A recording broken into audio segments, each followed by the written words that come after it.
Hi, everyone. I'm Sophia from Saugatuck Interact Club.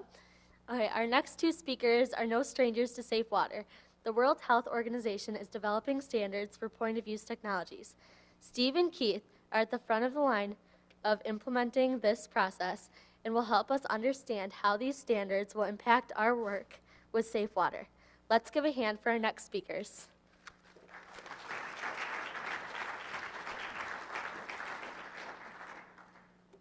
Thank you.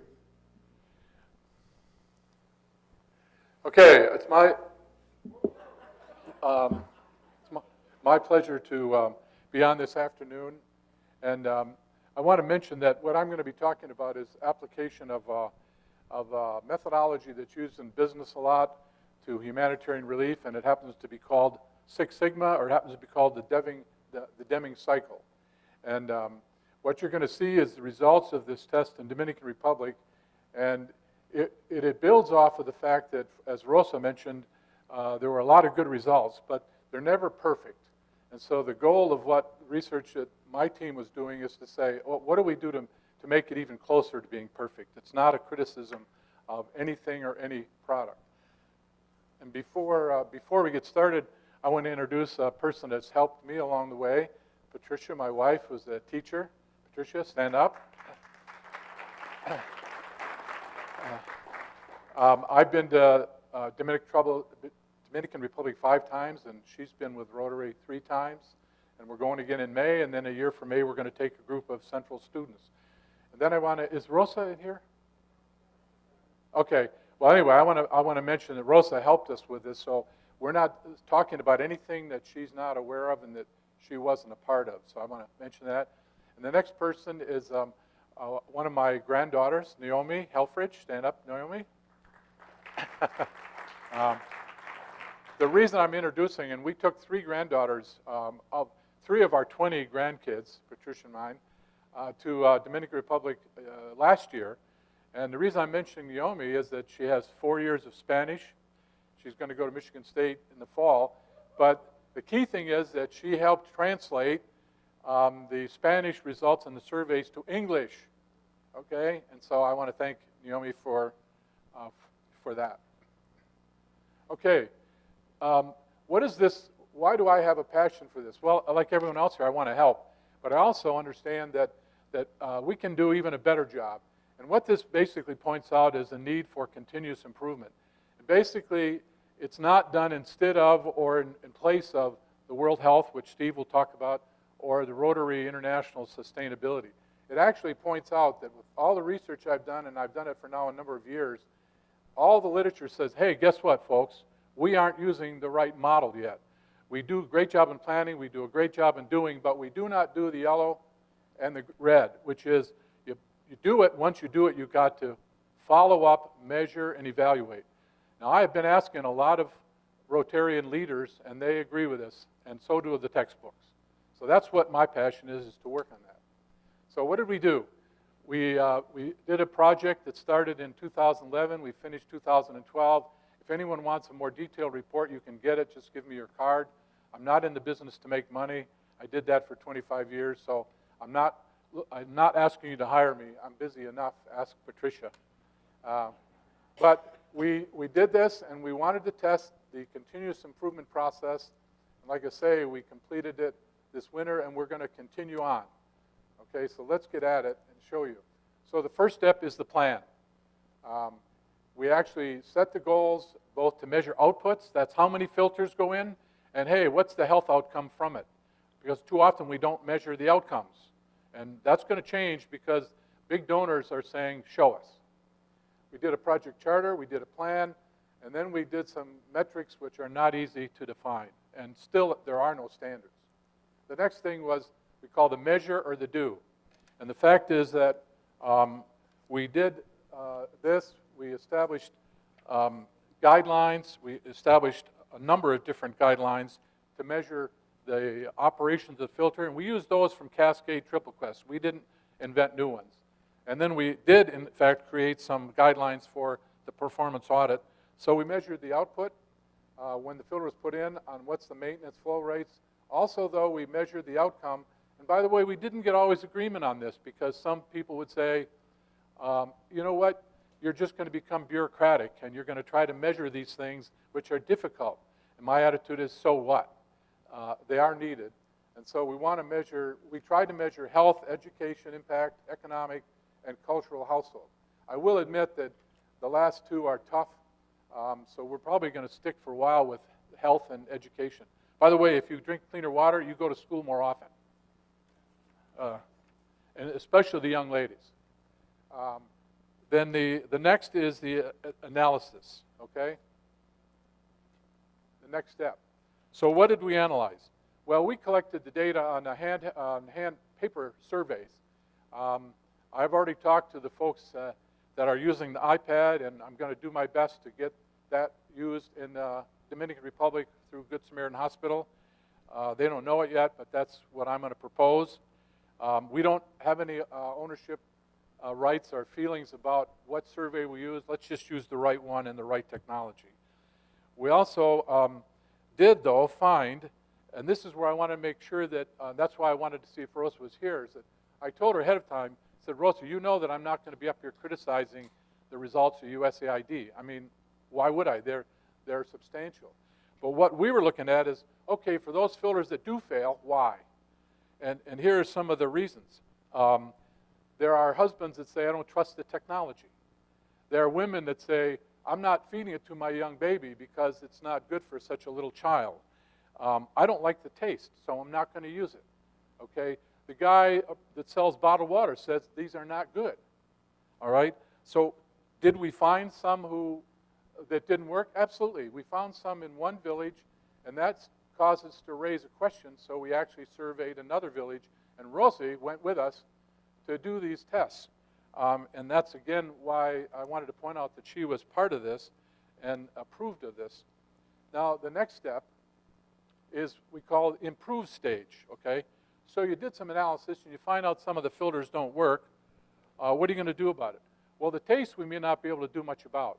In Dominican Republic, the water is salty.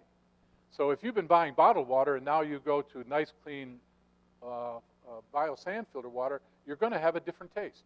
And you can't remove that easily. We also did find some of the filters that didn't have tags. Now, that seems like a simple thing, but if you're going to come back and do monitoring and evaluation, you want to have that basic ID for the tag. Otherwise, you don't know that you're looking at the same one. It seems small, but it's major. What do you do about flow rains that are out of range?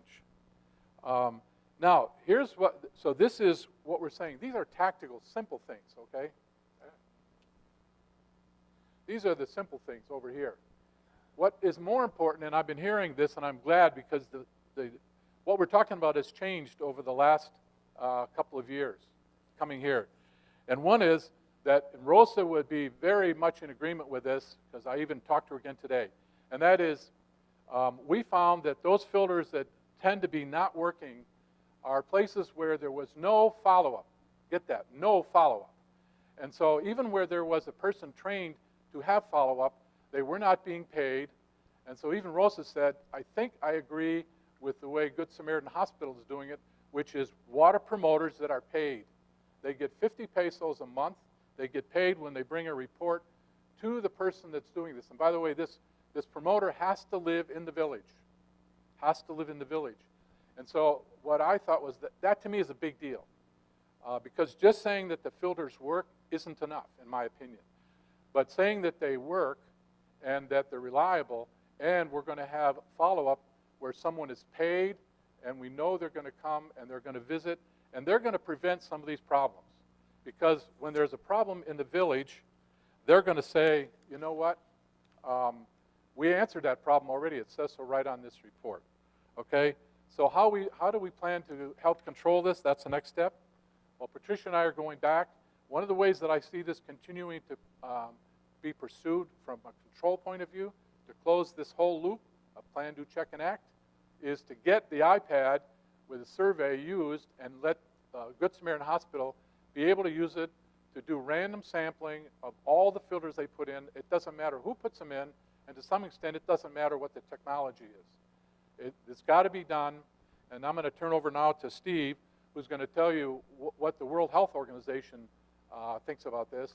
And while Steve's coming up here, I will simply say that the World Health Organization proposal in 2012, we think what we just tested is actually even one step beyond the World Health Organization, and I think it meets the actual Rotary International. So, Steve. Thanks, Keith. Yeah, thanks. Well, you won't find a bio in the folder that they handed out, but if it did read something, it would say Steve Cullen single-handedly devoted his life to the demise of Keith Helfrich. And what that means is essentially, I think I got him into water, and that's why he's here today. But, so I don't know what presentation I need to, here it is, cool. All right, so I'm going to start off today with one word, and the word is rigor. Or maybe I'll twist it up a little bit, scientific rigor. Or we can put another spin, maybe you're getting some thoughts here, peer-reviewed scientific rigor. Maybe a third. Internationally accepted and approved, peer-reviewed scientific rigor. That's what we're talking about here today. The World Health Organization is working on a scheme for monitoring and evaluating technologies through the household water treatment, safe storage. So I'm going to tell you a little bit about that. My company, NSF International, is a World Health Organization collaborating center, and we're working pretty closely with them on developing these standards. So there's three overarching themes that I garnered from going to, in October, the UNC Water and Health Conference. And these three are safe products and systems, collaboration and solutions, and global policy and schemes. These are the three areas that the World Health Organization is working on right now. And I highlighted the one in green because that's the only time I have to cover today. And I'm going to drill into those slightly, so just bear with me. We're going to look at those three, and we're going to drill them down a little bit here. And what I've done is I've matched up these in green to those in here, and that's what I'm going to talk about today, is those green areas. And into the green subheading here, we're looking at a report that was released in 2011 by the World Health Organization, and I'm going to go into that in a minute. But what safe products do, and I'm sure you're all very well aware of in the household water treatment industry, they improve health, and we're looking at how well they perform, and we're also looking at making informed decisions on the technologies we use. And some other things that go into the safe products and systems that the World Health Organization are looking at are the water quality guidelines, which you may have read. One other tool on the collaborating side that Keith mentioned is the monitoring and evaluation document that was released in 2012. Some of you all may also be familiar with the International Network on Household Water Treatment Stores. This is a mini group that is similar to that. That group is massive, and they're global and far-reaching. So I encourage you to join that group if you aren't already part of it.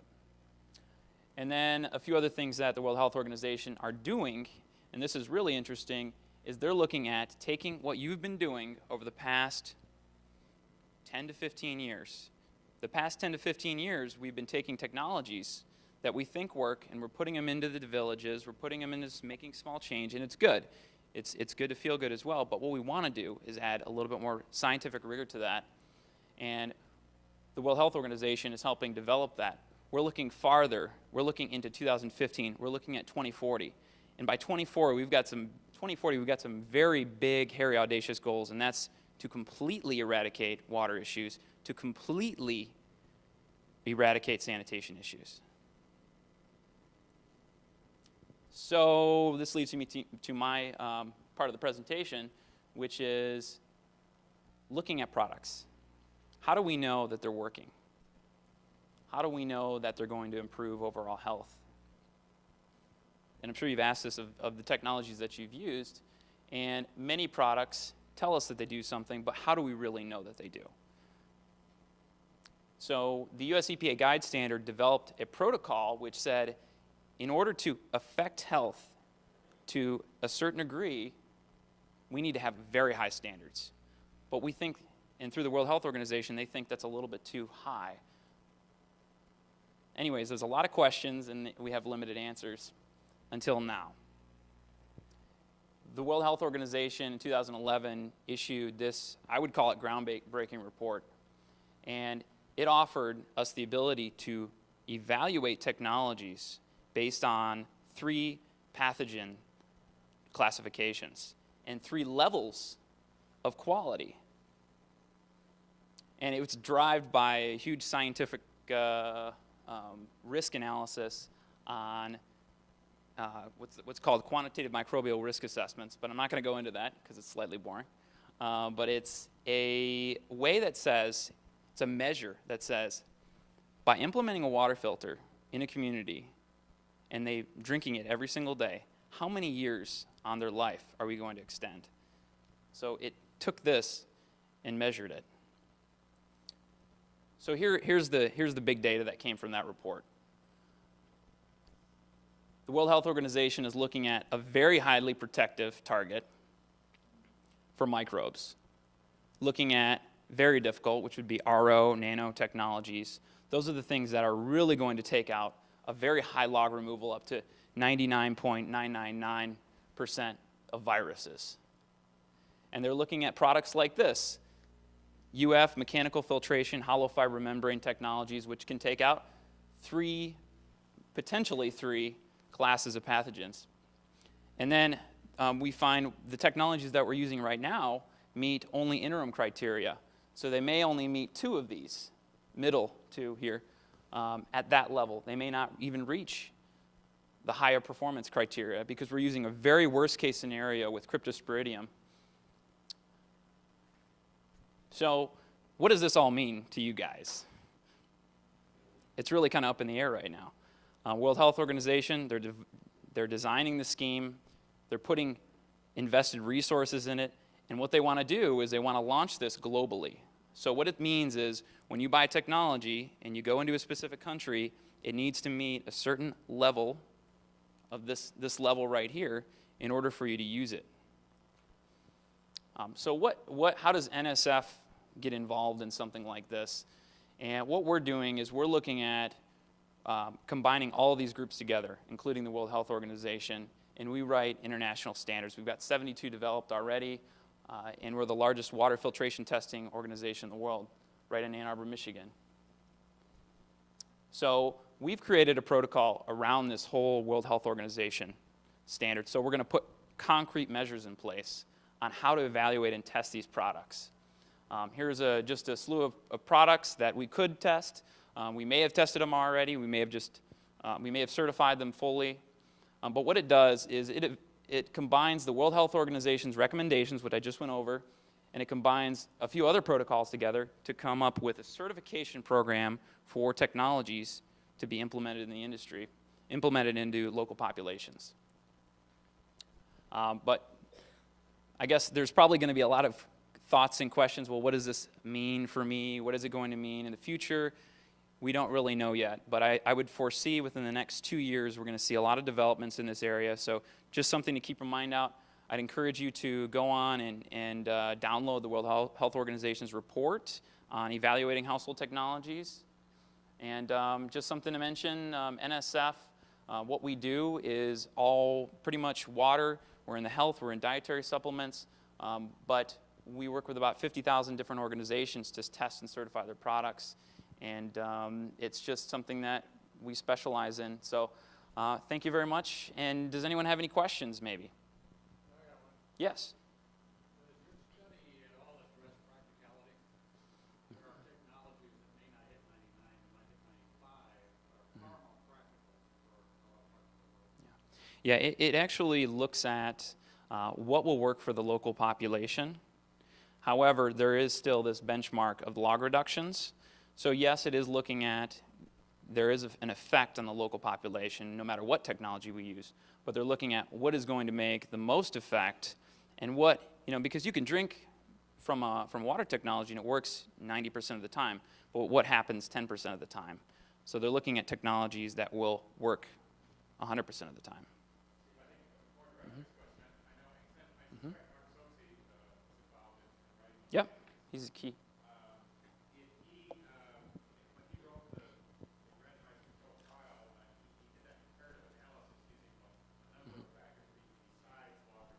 Yeah.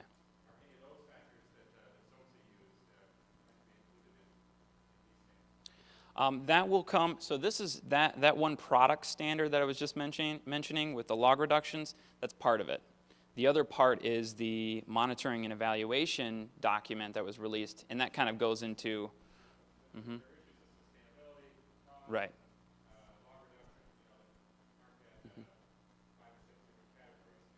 Yeah, and that's not included in this standard. It's looking straight at, we're looking at one baseline measure. Doesn't mean it's the best measure. Doesn't mean it does the greatest thing. It's just looking strictly at bacterial, viral, and protozoic reduction. That's it. Okay. Steve, I heard one comment made that was often when the comment was made that once the technology is certified, then any organization that goes into that country has to use one of these certified technologies. And I guess I'm a little concerned that I hear perfect standing in the way of better. Okay, and that's something that I know that's not part of NSF, that's more part of the WHO aspect of it, standards and regulation. It goes along with Don Arnold's question about practicality. Kids are dying right now as we speak. No, you hit it right on. You hit it right on. So what they're doing in the interim criteria, the biosand filter can meet that interim criteria. All it needs is the 2 and the 3 log reduction, and it can do that for bacteria, I believe, and crypto. So if it can meet that, which I believe it can, and so can clay pot filters, then they're already meeting it. What they're saying is that anything less is not acceptable.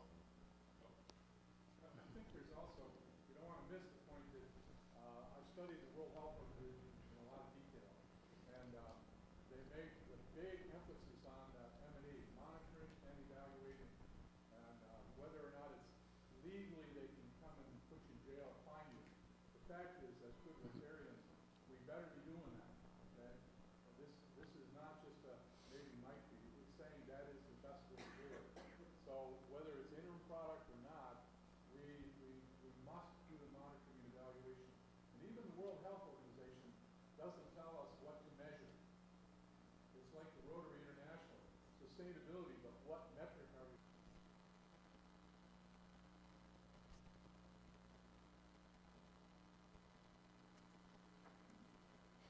Hello. In the absence of teenagers, I've been asked to introduce Andy McKeever, Opportunity International. My name's Laura Fair. I'm the advisor for the Kennewill Hills Interact Club. Opportunity International is a faith-based organization fighting poverty and improving the lives by providing microfinance services. OI has a global network of partners, and our next speaker will talk about their mission. Thank you.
Mi nombre es Carmen Cecilia Oquendo, el de mi esposo Jair Betancourt. El negocio se llama Alupol, se encarga de hacer ollas, o todo en aluminio, ollas, olletas, cacerolas de todos los tamaños. Y es en Bogotá. La empresa lleva 30 años. Empezamos con 30 empleados. Primero fue fácil porque primero había mucho desempleo, entonces llegaban y tocaban las puertas para que les dieran empleo, entonces se llegó a tener hasta 30 empleados. Pero estos trabajos son muy difíciles, entonces a mi esposo le toca enseñarle a cada, el que va entrando se le va enseñando a lo que uno necesita, que necesita un brillador, entonces le enseña. Necesita un tornero, entonces le va enseñando a tornear hasta que ya ve que se aprendió, entonces coge otro.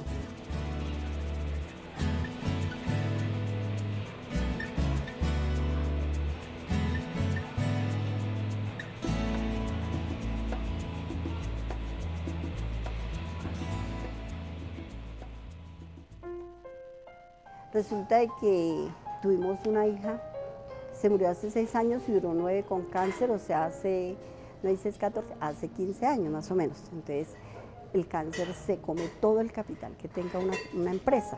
Entonces, la niña se nos comió todo el capital. Entonces, nos tocó reducir personal, empezar a trabajar menos.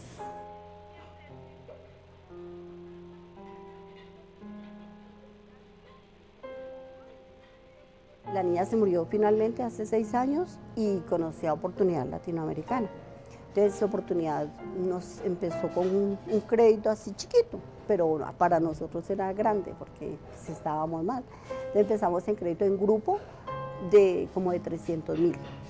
Hice 3 rondas, entonces ya fuimos saliendo adelante con ese crédito. Entonces ya me fui a Oportunidad a que me diera un crédito individual y me lo hizo más grande, de 5 millones.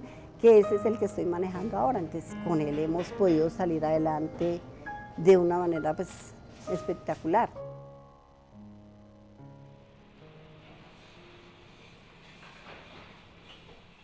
Hay un chico que siempre había trabajado con nosotros, Nandín, entonces él duró como un año por fuera de nosotros y cometió un error por allá, entonces cayó a la cárcel, entonces nosotros nos dimos cuenta, pero él era muy buen empleado.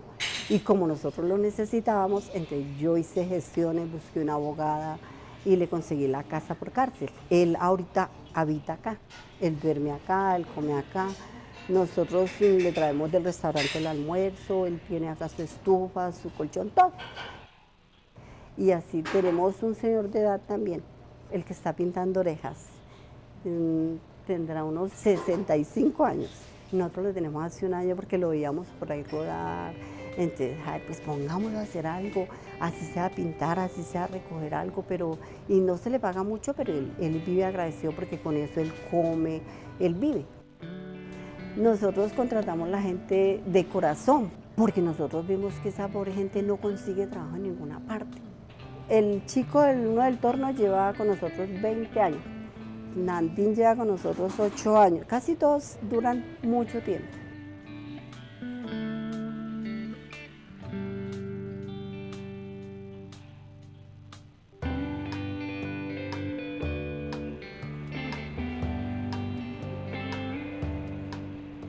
Pues nosotros estamos ahorita esperando terminar este préstamo para que Oportunidad Latina nos haga otro más grande y así con otro crédito más grande se puede contratar más gente y se genera más empleo.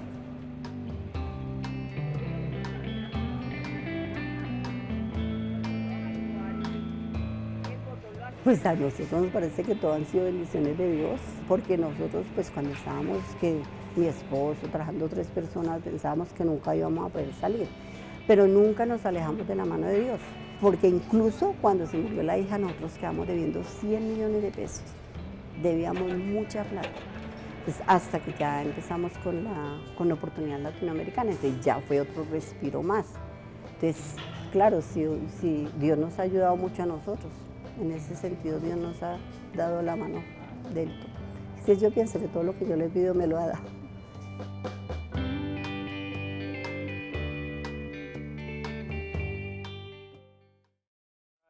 Is on? Am I good? Fantastic, because I wander a lot. Thank you all for watching that video about Carmen. Thank you, obviously, for having me here today. The couple of gyms in the room that invited me, thank you. And Carmen really is a great example of what we do at Opportunity International. I usually travel with international visitors, and they tell the story much better than I. But that's really happening for 5 million clients around the world right now as we speak. And every one of us in this room, when we talk about opportunity, would say that somewhere along the line, an opportunity came into our life which probably changed our life in some way, shape, or form. And we believe in the power of opportunity and providing a working solution of what we'd say is global poverty, of which I'll actually be relating that to water a little bit later on and showing what we've done in some initiatives with water as well. The crisis is simply this. Half the world lives on a couple dollars a day. And you all in here and the inspirational stories I've heard have seen that. You've seen how that's impacting. You've seen how that impacts health. You've seen how that impacts children. You see how that impacts education. And there's a challenge there. 1 billion children live in poverty. And that's really a shame when you look at the resources that we have, especially in this country, to realize how many children are living in that level of poverty. 75% of the people living in extreme poverty are women and girls. And as an organization, we serve 93% of who we serve are actually women and girls. That's who we serve for the most part because of displacement and where they've been. Sorry, I'm keeping an eye on my clock here so I don't run out of time.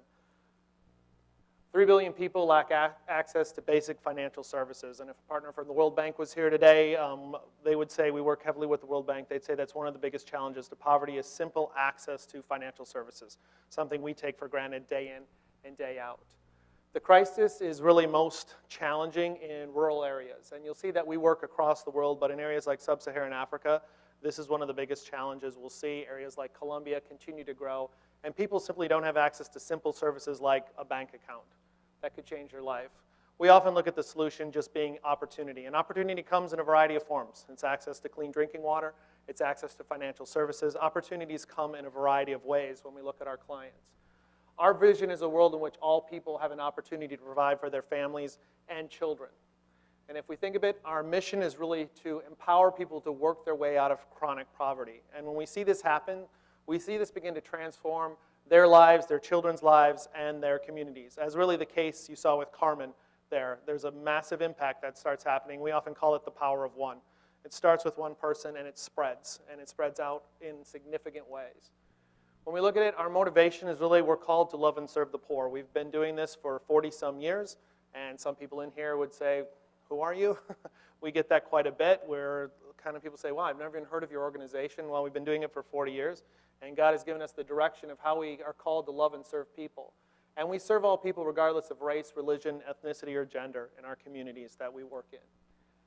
Our services are really pretty simple. Loans, you saw that Carmen's loan started off with $65, and sometimes it's as small as $30. On average, our loans are about $160, but loans really empower monumental change. And the challenges for a lot of entrepreneurs, a lot of people that simply want to grow in their communities, they simply lack access to funding. Training, that's a big core of what we do. You saw in the video we talked about transformation. Key differentiator for opportunity is the training we provide. We have access to so many entrepreneurs that when we work with them in our model, we're able to provide life-changing training, which means that services like we've heard talked about today, clean water, whether food preparation, how to care for your children, how to care for basic health services, we provide that in the model that we work in. And our entrepreneurs really select what they want to learn about. We have about 700 transformational training modules globally that we work with, and our teams are able to provide those to the clients we work with. Savings, about 10 years ago, we realized that there was a need for savings, realizing that not only did the poor need a place to access funds, but just like you and I, they needed a safe place to save their money. Because so often, people living in poverty, it's the easiest group to take advantage of. They simply don't know, they're not educated, funds can be taken away from them in a variety of ways, so savings is what we could do. And we also realized the power of leveraging savings for our organization. We could take savings, we could take lending, we could take that and on-loan those and grow our portfolio in significant ways to impact other people.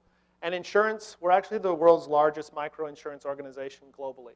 And that helps us to really mitigate risk. When you talk about putting the poor on a stable path, we're able to do that through elements like insurance. Our process really looks pretty much like this that you'll see. It's pretty simple. So if you meet a woman named Beata, you'll see that she'll receive a small loan, and she usually receives that within a trust group model. She enters into that trust group model with a group of individuals who really form a unit that work together over a 4 to 6 month period. As she comes in, we encourage anyone who takes that loan to really consider putting 10% away into savings. And if you're living on $2 a day, the concept of even having savings is kind of mind-blowing, right? If you're living end-to-end just $2 a day, that's kind of challenging, but we can start encouraging people on what that means. She actually has insurance that's provided to her as she repays her loan. Her payments really amount to a small amount every week. She comes together in a group where she meets. She receives vital training on business, leadership, family issues, healthcare.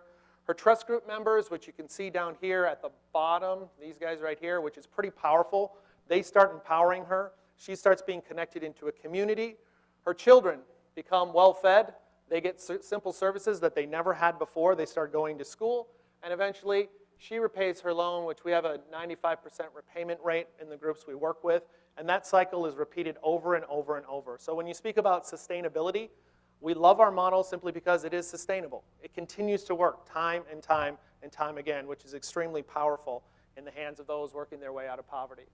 Our reach is global. Our impact is local. You've heard that. I saw it on a bumper sticker coming here, which I wanted to pull that car over and thank them for it. But we're pretty excited about the different places we work, and we go pretty deep in the areas we're at. We choose to actually go deeper because in these countries, we actually have financial institutions. If you're going to take savings, you're a regulated financial institution, so therefore we have power to do much more with the capital that we access, and we can continue to grow. Some of the accomplishments when it comes down to something like water, we do water in a different way, and Jim Bonetter and I have talked about what that looks like even in relation to our organizations, how we do this, because we have a massive entrepreneur network that, needless to say, every day need access to clean drinking water, as do the people around them. But an example of this, which I think is pretty powerful, this is one way we did it right here, which is pretty unique. This is an accomplishment in Nicaragua that we did. And like you can see, in 2007, we had a community that really needed access to clean drinking water. So a lot of times what we'll do is we'll figure out a way of how you challenge that community. How do you bring a community together? And in this case, they actually made a significant investment themselves, because with that comes ownership, comes dignity, comes the belief that they can actually do this themselves, work their way out of this situation. And when we can see that, we actually partnered with grants that came in, and that allowed the community to do a hand-dug trench that connected to a well storage tank, and in turn provided 250 households with clean drinking water, which that's a pretty cool idea of how that community took control of a situation that they have. Now, what I love even more is we can see how much the cost came down for them. Someone talked earlier, I was in a room somewhere, a breakout room, and they talked about kids carrying jugs of water to show how far people have to walk sometimes for clean drinking water, how much that costs, how much that hurts communities. Well, this way, this actually changed this. And now, what's really fantastic is this co-op of 23 elected members actually manages the system. So they've actually been able to monetize this, which is fantastic because now people are getting services that they need, like clean drinking water. The community is actually growing because it's a business model, and it's sustainable because they own it. We heard that like in several places where sometimes it's a challenge because some people will not care for something. Well, it's just like any of us. If sometimes we don't own something, we don't care for it as much. Well, when someone owns something, it's theirs. They take responsibility for it. It's amazing how that continues to grow. And these type of programs for us continue to be expanded around the world. So not only do we provide our core systems of operations that we work in, the lending, the savings, the transformational training, but when we have access to actually grow community projects, we do this time and time again. Nicaragua has been a big base for these type of operations, and Colombia is moving in that direction as well as we continue to look at how do you bring communities around these challenges. Our impact today, if you take a look at it, we have a 95% loan repayment rate, which is something we're extremely thankful for. But I attribute it really to the hardworking entrepreneurs around the world who simply haven't been given the chance, but when given the chance are willing to take hold of it and take control of their futures. 93% of the loans that we do are made to women. And there's a couple reasons for that. Number one, women are probably the most abused and displaced people group around the world, especially in the level of poverty that we deal with, and many in the room have traveled and seen this and been a part of it. Second biggest reason, though, is women have a reason to work for it, and they're extremely reliable in these contexts. The number one reason when we survey time and time again that someone wants a loan is simply for the fact that they just want to take care of their children and their families. They want a better lifestyle, which everyone in here would raise their hand and say, yeah, I would want the same things. The needs aren't that different. The lack of access is. And if you take a look at it, for us, $1,000 produces an impact of $6,000 over 5 years, which is an incredible piece that we look at all the time. So $1,000 invested turns into $6,000 because of how that capital is reused on loan time and time again, in and out, And the life impact is significant when you consider that it's a $160 loan on average. That's it for me. Questions? Did I say within the time frame? I hope I did. Sorry, I didn't want to go over. Am I good? All right. Questions for me that anyone might have? I'd just like to add a footnote. We have a great pipeline. The Rotarians here in West Michigan and Michigan have a great pipeline directed out.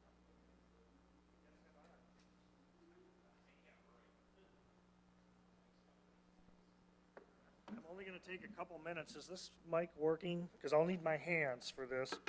I mentioned this morning that my brother is very interested in aspirational products for his customers in Africa. He likes to sell them things that he would want to use. And so what I want to mention to you is, in fact, a lot of the things my brother is selling right now in Ghana, you can buy on Amazon. You can go to the Burrow store on Amazon and buy this really cool stuff, which I'll show you very quickly here. This is my brother's light that he's selling. He designed this with a young American engineer named Patrick Walsh, who lives in Shenzhen, China, and they worked on this together. This light, I could drop it from here and it wouldn't break, even if this was concrete. I'm not going to drop it because what happens when you drop it, the back cover deliberately pops off and the batteries fall out. And it's designed that way so that it doesn't break. The tabs don't break. It literally is supposed to open so that it doesn't break. Now this light has this strap on it here. You can hold it in your hand. You can put a bandana in it, wear it on your head. You can put it in this holder here, this metal holder that it comes with, and it becomes a table light so children can do homework at night. If you've got a nail on the wall in your hut, that goes in the nail and you can hang it. You got a clothesline. This dangles over a clothesline. And you've got a light just like that. So it can be used in about 5 or 6 different ways. It's got an O-ring in the back here. It takes 3 AA batteries. The O-ring seals it up. You can put this in a bucket of water and it'll still work. It's technically not supposed to be waterproof, but it really is. Here's the cool thing about it. There's 4 light settings. Okay, the first light setting, you can hardly see. It looks really dim, and it is. But my brother learned that in Ghana, people like to have a night light on in their hut. But they don't want a whole lot of light. They're trying to sleep. They also don't want to use up their battery. So this light, he told Patrick, the engineer, when we were in Shenzhen together, he said, I want that to last 2,000 hours with these 3 batteries.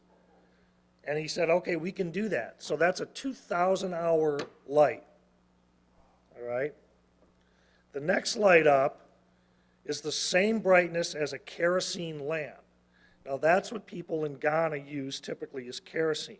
Same amount of lumens as kerosene without burning that fuel, without the smoke, the danger of the fuel, and it costs half as much.